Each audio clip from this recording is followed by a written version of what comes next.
नमस्कार, दीपा रेसिपीज या यूट्यूब चॅनलमध्ये सर्वांचे खूप खूप स्वागत आहे।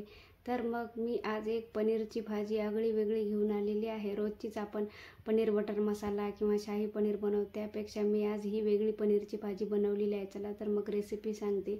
इथे मी 3 टोमॅटो घेतलेले आहेत आणि बारीक छोटाले कांदे घेतलेले आहेत 4। तुमच्याकडे जर मोठाले असले तर तुम्ही मोठाले घेऊ शकता। आणि छान कांदा हा उभा लांब पातळ कांदा कट करायचा व टोमॅटो बारीक कट करायचे आहेत। आणि गॅसवर कढई ठेवा। कढईमध्ये तेल टाकून आपल्याला कांदा हा छान असा लालसर होईपर्यंत छान असा परतून घ्यायचा आहे। आणि ही आगळी वेगळी पनीरची भाजी आहे। जसं प्रत्येक वेळेस खातो तशी नाही आहे ही पनीरची भाजी, थोडी वेगळी आहे।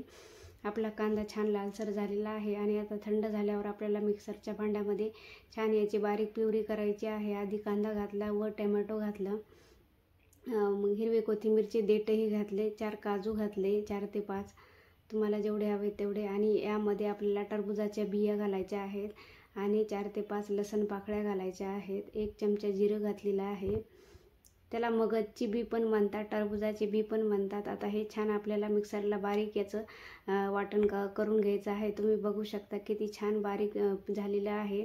आता गॅसवर कढई गरम करायला ठेवा। कढईमध्ये तेल टाका व तेलमध्ये 2 चमचे लाल तिखट, हळद, घरगुती काळा मसाला व धने पावडर घातलेला आहे। तुमच्या आवडीनुसार तुम्ही कमी जास्त मसाले घालू शकता। आता हे तेलामध्ये थोडेसे परतायचे आहेत व आपण जे मिक्सरमधून ती कांदा टोमॅटोची प्युरी काढलेली होती ती प्युरी आपल्याला यामध्ये घालायची आहे।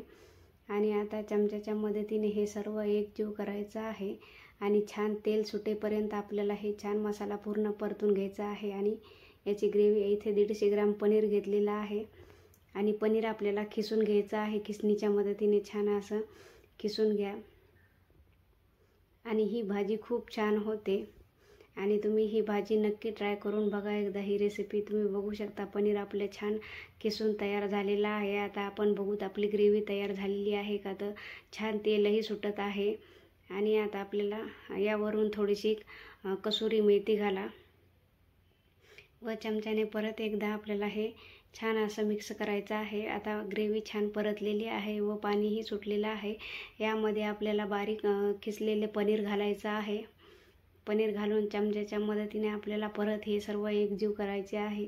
आणि अशा प्रकारे पनीरची भाजी ही खूप छान लागते। तुम्ही एकदा ही भाजी नक्की करून बघा। व यामध्ये आता आपल्याला ग्रेव्ही कितपत पातळ हवी तितकं आपण गरम पाणी घालून घेऊयात।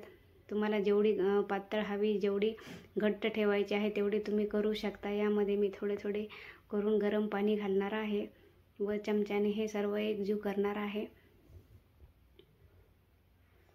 आता हे सर्व आपल्याला अजून थोडेसे राहिलेले पाणी आपल्याला परत एकदा यामध्ये ॲड करायचे आहे। गरम पाण्यात टाकल्यामुळे भाजीला खूप छान टेस्ट येते। आता मी हे थोडे थोडे करून पाणी घालत आहे। आपण प्रत्येकच वेळेस शाही पनीर मसाला, बटर पनीर मसाला हे करतो, त्यापेक्षा ही पनीरची भाजी एकदम सोपी व झटपट होते। तुम्ही हे एकदा नक्की ट्राय करून बघा। ह्या भाजीचं तर मला नाव माहीत नाही, पण मी अशीच करून बघितली। आता वरतून भरपूर सारी हिरवी कोथिंबीर घालायची आहे। आता तुम्ही बघू शकता मी जास्त पातळही नाही केलेली आणि जास्त घट्टही केलेली नाही, एकदम मध्यम केलेली आहे भाजी।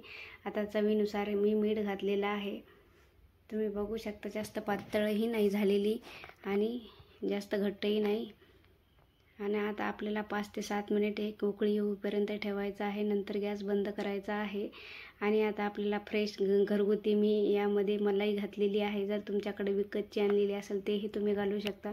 माझ्याकडे मी घरचीच फ्रेश क्रीम ही तयार करून या भाजीमध्ये घातलेली आहे, म्हणजे भाजीची अजून चव वाढते। आता हे चमच्याच्या मदतीने परत आपल्याला एकदा हलवायचे आहे। जर माझ्या चॅनलला अजून तुम्ही लाईक, शेअर आणि सबस्क्राईब केले नसेल तर लवकरात लवकर सबस्क्राईब करा। आणि जर माझे तुम्हाला व्हिडिओ आवडत असतील तर एक लाईक, शेअर आणि सबस्क्राईब करायला विसरू नका। तर तयार आहे आपली ही झटपट होणारी आगळी वेगळी ही अशी पनीरची भाजी। तुम्ही ही भाजी तुम्ही भातासोबत किंवा भाकरीसोबत, पोळीसोबतही खाऊ शकता। धन्यवाद।